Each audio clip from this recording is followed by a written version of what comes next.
नमस्कार। ज्योतिष सीखने की श्रृंखला में आज फिर हम आगे बढ़ रहे हैं और आज एक और नया फ्रेश वीडियो ज्योतिष के ऊपर मैं आपको दे रहा हूं। हालांकि ये एक सीरीज है, इस सीरीज में आपको कई सारे वीडियोस मिलेंगे और इस सीरीज का आज का ये वीडियो एक पार्ट है। लेकिन इस सीरीज को बनाने का उद्देश्य क्या है? तो इस सीरीज को बनाने का मेरा उद्देश्य है कि जो नकारात्मकताएं हैं उनमें से भी सकारात्मकता को निकालना। कोयले की खदान में जाकर के कोयला ही कोयला निकाल करके ला रहे हैं, वो तो ठीक है, लेकिन हीरे को फाइंड आउट करना और हीरे को निकालना। देखिए, आज वैसे तो शुरू से ही, लेकिन जब से कोरोना आया है, कोविड-19 जब से शुरू हुआ, तब से हम सभी के चारों ओर बहुत सारी नकारात्मकताएं फैल गई हैं। तो देखिए, मैं हमेशा एक बात कहता हूं कि मैं कोई मोटिवेशनल स्पीकर नहीं हूं, मैं हमेशा ही सकारात्मकता फैलाऊंगा, ऐसी बात नहीं है। लेकिन इसका यह मतलब भी नहीं है कि मैं डीमोटिवेशनल स्पीकर हूं, मैं मोटिवेशन नहीं दूंगा। मेरे कहने का मतलब यह है कि जहां जो रहेगा मैं वो कह दूंगा। यदि मुझे नकारात्मकता दिखती है तो मैं वो कह दूंगा, यदि मुझे सकारात्मकता दिखती है तो मैं वो कह दूंगा।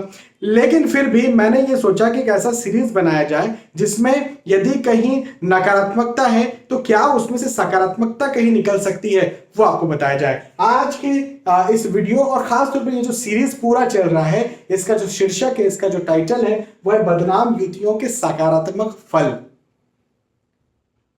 कुंडली में या ज्योतिष में कुछ युतियां हैं, युतियां मतलब कंजंक्शन, जो ग्रह साथ में आकर के बैठ जाते हैं ना, तो कंजंक्शन बन जाता है, तो बड़ी बदनाम युतियां हो जाती हैं। जैसे सूर्य राहु, भाई सूर्य राहु ग्रहण योग हो गया या पितृदोष हो गया, गुरु राहु गुरु चंडाल योग हो गया, मंगल राहु अंगारक योग हो गया, शनि चंद्र विष योग हो गया, शनि राहु श्रापित दोष हो गया।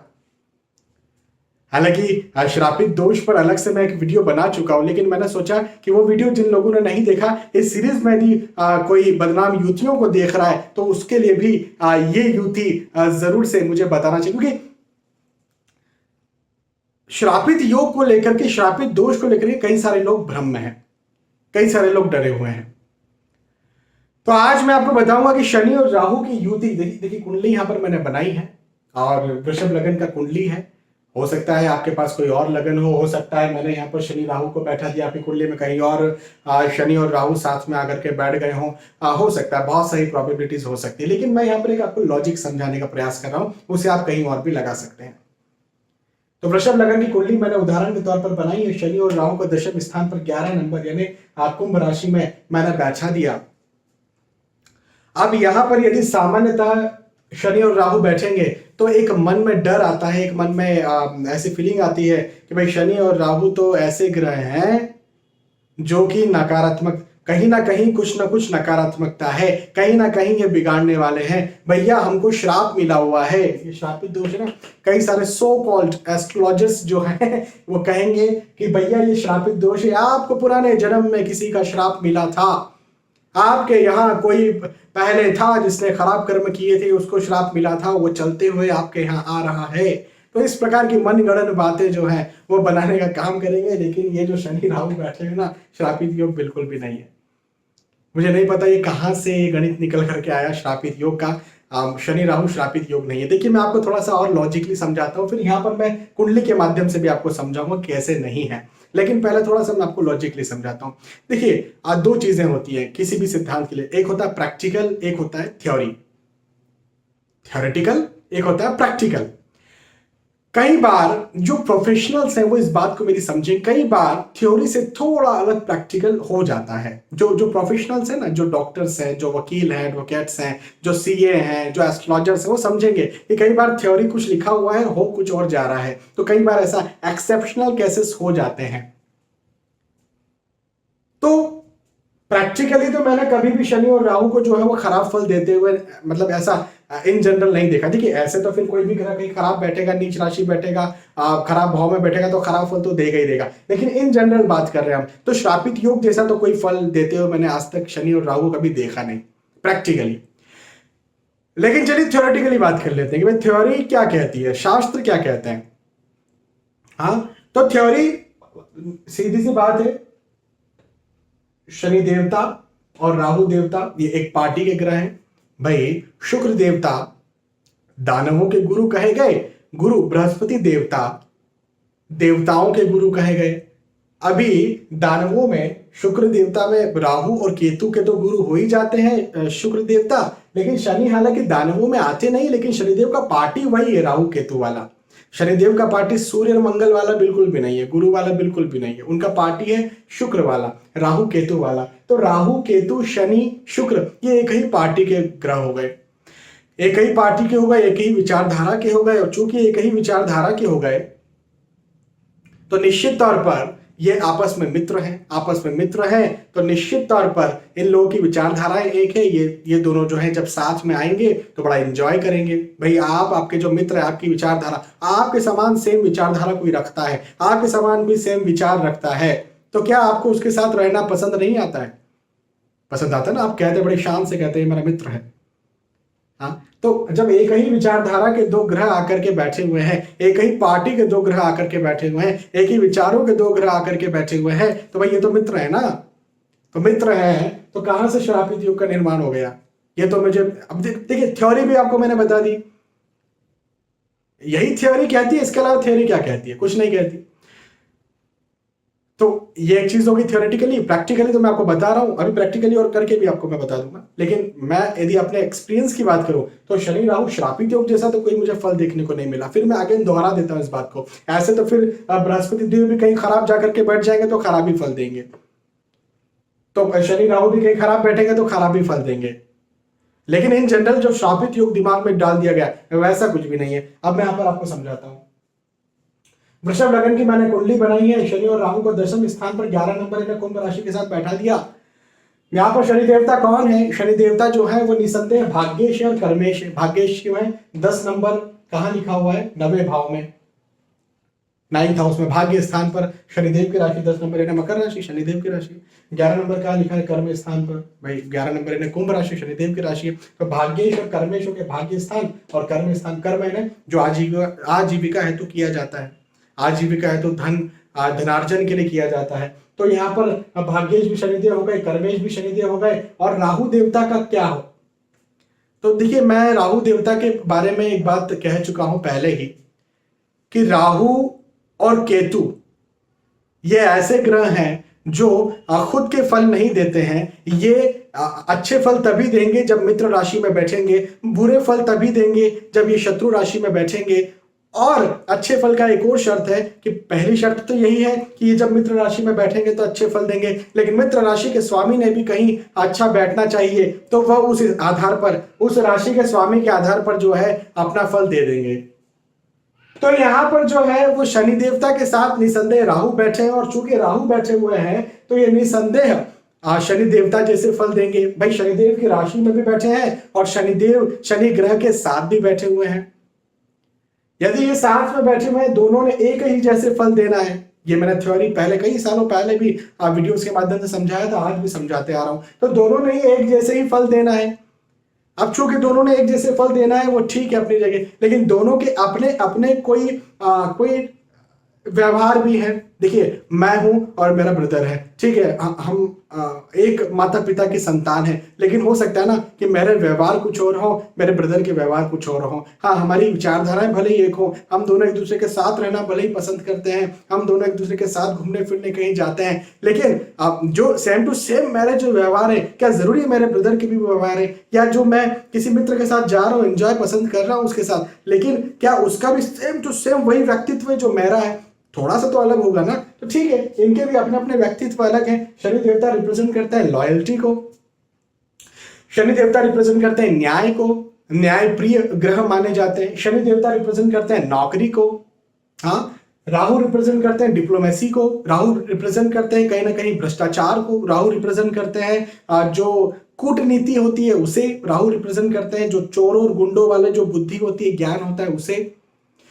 तो ये दो ग्रह जब साथ में आकर के बैठ जाते हैं तो निसंदेह यहां पर क्या होगा? चूंकि अच्छा ये तो रिप्रेजेंट करते हैं, अपना अपना स्वभाव है, लेकिन दोनों साथ में बैठे, दोनों ने साथ में फल देना है। तो सीधा से इसका अर्थ ये निकल करके आता है कि चूंकि कर्म स्थान पर बैठे हैं तो ऐसा इंसान कोई बहुत बड़ा डिप्लोमेट हो सकता है, ऐसा इंसान कोई बहुत बड़ा जज हो सकता है। हाँ, जुडिशरी में बहुत सक्सेसफुल हो सकता है, ऐसा इंसान बहुत बड़ा लॉयर हो सकता है, बहुत बड़ा वकील हो सकता है। क्या जज के पास ये बुद्धि नहीं होना चाहिए कि चोर क्या सोच करके, या डाकू या गुंडा जो भी, रैपिस्ट जो भी है, वो क्या सोच करके रैप करता होगा और उसको किसको सजा देनी चाहिए, किसे सजा नहीं देनी चाहिए? क्या लॉयर के पास ये बुद्धि नहीं होना चाहिए कि नेगेटिव थिंकिंग कैसे आती है मन में, नेगेटिव थिंकिंग को कैसे जब आप वो जमीन पर उतारते हैं, जो भी रैपिस्ट या जो भी चोर होते हैं या गुंडे होते हैं, तो निसंदेह उस प्रकार का नेगेटिव थिंकिंग भी किस प्रकार से कोई कर सकता है, वो उतना नॉलेज भी तो होना चाहिए ना। वो नॉलेज जो है वो राहु दे देते हैं। यदि वो नॉलेज ही नहीं होगा तो आपको क्या लगता है कि क्या सही डिसीजन लिया जा सकेगा? बिल्कुल नहीं, कोई भी मूर्ख बना जाएगा ना। तो वो नॉलेज भी जरूरी है, लेकिन न्याय प्रियता भी जरूरी है।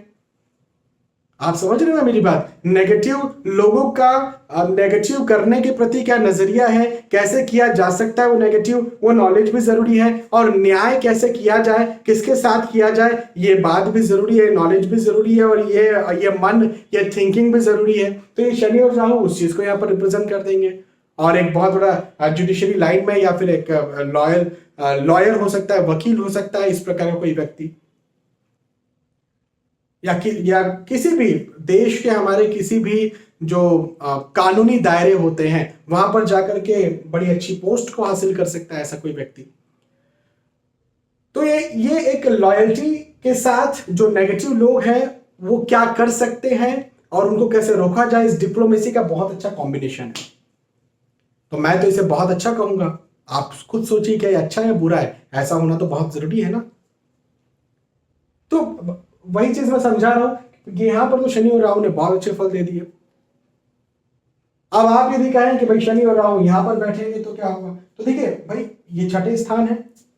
छठा स्थान में मैं तो हमेशा कहता हूं कोई भी ग्रह सामान्यतः तीसरे, छठवें, 8वें, 12वें स्थान पे अच्छे फल देता ही नहीं। तो यहां पर ये दोनों खराब फल देंगे। लेकिन आप कहें श्रापित योग वाले फल देंगे, तो श्रापित योग वाले कोई फल नहीं देंगे। यहां पर आप कहें बृहस्पति आ जाए, गुरुदेव आ जाए, और विपरीत राजयोग यदि नहीं बन रहा है, शुक्र देवता की स्थिति खराब है, तो गुरुदेव यहाँ पर तो खराब फल देंगे। अभी क्या बोलेंगे हम कि गुरुदेव कोई किसी खराब ग्रह है? तो कहने का सीधा सा मतलब यह है कि शनि और राहु कोई श्रापित योग नहीं होता है, उससे आप निकलिए। और मैं तो कहूंगा कि शनि और राहु के सकारात्मक फल ही देखने को मिलते हैं। बहुत कम, बहुत रेयर जो है वो नकारात्मक फल देखने को मिलते हैं। नकारात्मकता भी क्या होती है मैं आपको समझा देता हूं। जब राहु की डिग्री ज्यादा हो जाती है, राहु कभी कभी शनिदेव पर हावी हो जाते हैं, तो इंसान के मन में रहता है कि मैं लॉयल्टी करूं, मैं लॉयल बनूं, लेकिन वो कई बार गलत दिशा में चले जाता है। जैसे वीरप्पन। हाँ, वीरप्पन का नाम हम सुनते हैं, लेकिन हम ये देखते हैं कि कई बार हम ये सुनते हैं कि उसने दूसरों को लूटा जरूर, सरकारों को लूटा जरूर, लेकिन वो जाकर के जो है वहां के जो आदिवासी रहे, वहां पर जो वंचित रहे, उनको जाकर के जो लूट का सामान है उनको लुटा दिया उसने। या हम दूसरे बहुत सारे ऐसे हमारे पास देखने को मिल जाएंगे जो बागी होते हैं। चंबल की घाटियों में बागी रहते हैं। अब ये लोग कहते हैं कि हम हमारी लड़ाई लड़ रहे हैं, हमारे हक की लड़ाई लड़ रहे हैं, तो इनके मन में एक लॉयल्टी तो है कि हम हक की लड़ाई लड़ रहे हैं, लेकिन कहीं ना कहीं राहु हावी हो गया, इस वजह से थोड़े गलत हो गए। हाँ, कई बार बहुत सारे हमने जो है ऐसे लोगों की बातें सुनी है, जो लोग सरकारों से लूट लूट करके, और सामान्य जो लोग हैं, जो वंचित हैं, जो पिछड़े हैं, उनको जाकर के सहायता कर देते थे, और डाकू और गुंडे कहला गए वो लोग। मैं उनको यहाँ पर सही साबित नहीं कर रहा हूं, मैं यहाँ पर यही बताने का प्रयास कर रहा हूं कि राहु का हावी होना उन्हें गलत दिशा में ले गया, लेकिन उनके मन में कहीं ना कहीं बात यह है कि हम अच्छा कर रहे हैं, या लॉयल लोग हैं हम। हाँ, तो ये चीज को जो है ना, जब राहु कभी कभी हावी हो जाते हैं तो ऐसी स्थितियों को वो पैदा कर देते हैं। अब ये मैंने बहुत बड़े बड़े एग्जांपल्स दिए। वीरप्पन, हाँ, हो सकता है आप तक वो बात पहुंची हो ना पहुंची हो, आप लोग जानते भी हो ना जानते हो वीरप्पन को कौन था। बहुत बड़ा खूंखार जो है वो डाकू था, लेकिन फिर भी जो कुछ उसके बारे में कहानियां मैंने सुनी हैं, इवन कई लोग उस तरफ से जब मुझे कॉल करते तो मुझे बताते कि यहाँ के जो आदिवासी है, यहाँ के जो रहने वाले लोग थे, उनकी बड़ी मदद करता था वो। तो उनके लिए तो मसीहा हो गया, लेकिन सरकारों के लिए और दूसरों के लिए, जो बाहर से कोई जा रहा है, उनके लिए आतंकवादी हो गया। तो इस प्रकार से नेगेटिव रिजल्ट्स कभी कभी आ जाते हैं, लेकिन हमेशा नहीं आते हैं, और इसको श्रापित योग का नाम नहीं दिया जाएगा। ये तो हर ग्रह नेगेटिव या हर ग्रह पॉजिटिव रिजल्ट दे सकता है अपने अपने सिचुएशंस के आधार पर। ठीक है, मुझे लगता है आपको ये बात समझ में आई होगी, आपको वीडियो पसंद आया होगा। यदि आपको लगता है कि कुछ रह गया, कुछ पूछना है, कुछ डाउट है, आप मुझे कमेंट कर सकते हैं और मैं उसका रिप्लाई देने की कोशिश करूंगा। देखिए, पर्सनली तो रिप्लाई मैं नहीं दे पाता हूँ, क्योंकि YouTube पर भी और फिर Facebook पर भी और फिर Instagram पर भी और इंटरनेट पर दूसरी जगह भी ये वीडियो जा रहा है और आप हर जगह कमेंट कर रहे हैं, तो हो सकता है मैं वहाँ पर ना पहुँच पाऊँ समय की कमी होने की वजह से। लेकिन जब मेरा टीम जो है वीडियो से कमेंट्स को देखता है और ये फाइंड आउट करता है कि भाई आप ये कमेंट ऐसा है जिसके ऊपर वीडियो बनाया जा सकता है और आपको सबको बताया जा सकता है कि ऐसा ऐसा ऐसा होगा, आपका डाउट क्लियर किया जा सकता है, तो आपके उस कमेंट को उठा करके एक वीडियो जरूर से मैं अलग से बना दूंगा। बहुत बहुत धन्यवाद आपका। आने वाले वीडियोज में, आने वाले एपिसोड से फिर मिलेंगे, तब तक के लिए आज की इस वीडियो आपसे विदा चाहता हूँ। नमस्कार।